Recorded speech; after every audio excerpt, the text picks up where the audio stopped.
mina sheytaani rajim bismillahi rahmaani rahim mbokki jullit yi mbokki taalibe yi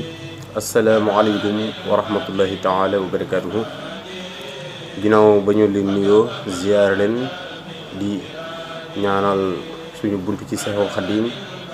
di Seex Muhammadul Muntaqa di ko ñaanal yàlla suñu borom bi gudd lu fanam lool te wér li cëram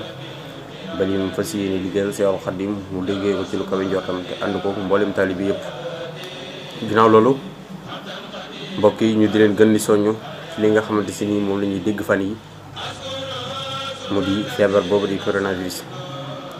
maanaam di leen soññ ngeen gën a sàmmonteeg matukaay yi nga xamante si nii ñu sut ci wàllum xam-xam ñoom ñi koy jox, te it di leen gën a soññ ci julli juróomi di tuub di sell ci waxtu wu nekk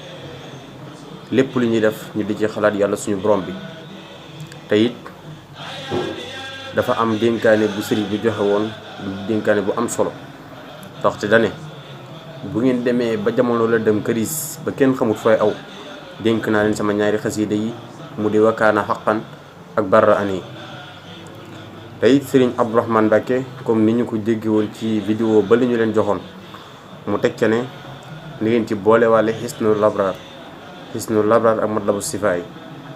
kon mbokk yi ñoo ngi ñaan feebar boobu yàlla suñu borom bi yamale ko fi, yàlla na ko fi yàlla suñu borom bi yamale, te it ñu bañati cee déggati dara.